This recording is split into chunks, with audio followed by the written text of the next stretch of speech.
One of the tough and important roles that a mentor can play, and sometimes even a mentee, is recognizing and trying to help somebody who seems to be having some real problems. Most of the time in mentoring, we're dealing with professional problems and how to deal with them and questions of identity and behavior. But every once in a while, somebody in the relationship has more significant issues that go beyond simply their practice. And it has to do maybe some mental health issue. It may be alcoholism or drug addiction, maybe depression.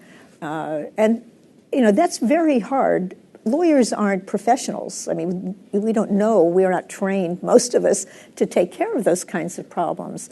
So if you're in a relationship with somebody and you suspect there's something deeper than you're able to deal with, what do you suggest? Yeah, I mean, I think that's a really good question, and we shouldn't be surprised that might come up. I mean, statistically speaking, there were two studies done, one in 2015, one in 2016, that looked at these issues. The study in 2016, I believe it was, said that roughly half of our profession will experience depression at some point in their career. So we're going to run into this. If we look at alcoholism rates amongst lawyers, the most recent statistics tell us 20% or 1 in 5. And that's compared to a general population percentage of about 10%, so double. And this isn't just folks going out and maybe having a drink or two. These are people that are experiencing significant impairment in their relationships and their employment, those kinds of things. So the possibility of us encountering that in our mentoring relationships on one end or the other is actually higher than average. So the question then becomes, well, what do you do about that? How do you engage that? Certainly the power dynamic makes it a little bit different, whether it's the mentor and the mentee or going the other way. From a mentoring perspective, it's important to have that conversation. And it's important to have it in a conversation where the person might be willing to access help. We say that we're not professionals about this, but quite frankly, if you've done criminal defense work, if you've done family law, if you've done, we bump up against this with our clients all the time. So it's not as if we don't know it when we see it. It's not as if, now we don't have the ability to diagnose. We're not treatment professionals, but I think we should take some stock in those gut feelings that we have about something's not quite right here. And to be able to make sure that people can access help. We have an excellent lawyers assistance program here in Washington State that is made just for that, for people to get help with people who do have experience and expertise, do understand working with lawyers, understand some of the unique challenges that we may face as lawyers and what that means. I think the biggest thing that we don't want to do is ignore it and pretend like it's not there. And that happens both ways. It can happen for a mentor that doesn't want to have to address that with a mentee. It can happen the other way around, too, with a mentee who's a little bit nervous. If the mentor happens to be a partner in your firm, happens to be someone who has supervisory authority over your work, the last thing that you want to do is have that difficult conversation. On the other hand, doing it respectfully, doing it well, might be a huge step in the right direction, and that means just being objective about what you see, raising those issues, offering to provide resources or helping the person get help. I think this is a really thorny and very, very dangerous area. Not dangerous in terms of pushing somebody over the edge or something, but in terms of how I as an individual might deal with this. Yes, in any practice of law, we come across people who we think are nuts or, seriously depressed or deranged or something. But first of all, many, many lawyers have difficulty recognizing it. Many lawyers, even if they recognize it, wouldn't have a clue about how to deal with it and feel so uncomfortable they'll avoid it or they'll ignore it. This is something that goes beyond personal in a relationship. To even raise the issue with somebody, first of all, it takes a lot of courage because everybody is going to be in denial. I don't know many people who will say, I'm glad you brought that up. I've been feeling terrible lately. I think I'll go see, a therapist. And so you're dealing with very, very difficult issues that you're not really trained to handle. And while I think it's admirable to try to bring it up, I think how you do that is really very, very tough. I had a client once that I was working with and realized in the course of working with him that the issues we were dealing with in his practice were really not the issue at all, that there was some underlying problem, but I wasn't the person to talk to him about his relationship with his mother growing up or something like that.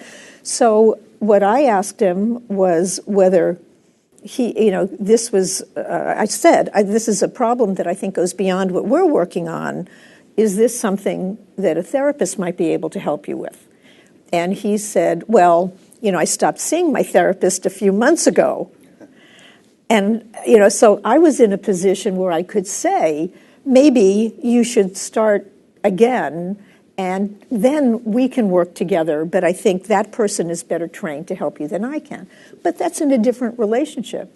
If I'm a junior person, if I'm a first-year associate or I'm a solo practitioner, and I'm working with somebody who I think has a problem, it's really hard for me to do that. And it's very hard. It's easier, but it's still hard for me to look at somebody I'm mentoring and to say, I think there's something wrong and we need to deal with this. In that direction, from the more powerful person, that's one thing. You can do it, and if the person is insulted, it's not as threatening to you. Yeah. But if you're a junior person, what would you do? What would you suggest? I think to me, I take cues. I'm a big fan of motivational interviewing, the technique of motivational interviewing and getting curious. So I think I start asking questions like, what's the culture of alcohol in this office? As a new person, I'm just curious about that. Like, is it okay? Is it not okay? Where's the limits? Can you help me explore that? What does that mean? Have you ever seen anyone go over that boundary here? What does that look like? Because I want to know. And really just kind of open that conversation. I think, certainly, and I think that's appropriate from a mentor perspective too, really, quite frankly. I mean, if I'm the mentor, I'm going to be like, you have an alcohol program, you need to go see a counselor. I don't think that's going to be that's not effective mentoring. But to be able to say, hey, I noticed that you seem, yesterday, when you came in, it seemed like something wasn't quite right. What was up with that? And if it comes around to, well, I was hungover because I was out partying. I was like, wow, that. How often do you do that? Yeah. Well, and just what is that working for you? Right. Is that working for you? Because the reality is we have a lot of functional addicts in our profession, and it is working for them. And telling them that it's not is not their reality and is not going to get them to get help, quite frankly. But just I think getting curious, that's a great solution for a lot of things. But whether it's the senior partner or whether it's, your mentee, getting curious and getting curious about it in a non-threatening way as best you can. And then saying, it's the age-old, I have a friend who has a problem kind of thing, right? I think if I'm talking to the mentor and I suspect that there are problems there, I might just say, well, if I noticed that someone had a problem, what would I do? Right. I think that's an excellent thing. And I think the other thing to remember is that you don't have to make the decision yourself or you don't do the intervention yourself. And that in most law firms and most legal organizations, and even for a solo practitioner, there's the state bar has a program, the LAP program. Yeah. So there's somebody you can call to get advice about how to handle a particular situation. And I think that's important to recognize, that if you do think this is really important, but either you aren't in a position or it would be too threatening to you to raise it, to try to find somebody who is a professional who has some expertise in the area who can give you advice about how to handle it. Yeah, and I think it is a choice. Not everyone will choose to intervene. It's a choice up until the point where there starts to become rules of professional conduct violations. If I'm working with you, if we're working together on a case and you are not able to meet your responsibilities under the rules, then I do have to intervene. It's not an option there. If I'm looking at it and I'm thinking, wow, this really seems to be rough on your personal life. This really seems to be rough on you in a variety of ways, but you're not breaking any rules.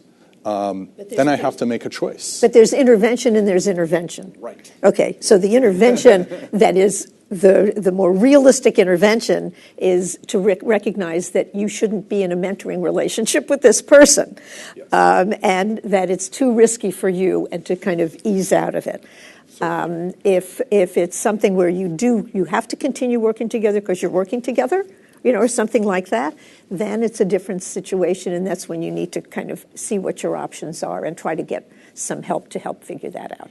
Yeah, and absolutely. And I think the key there is not worrying about it alone.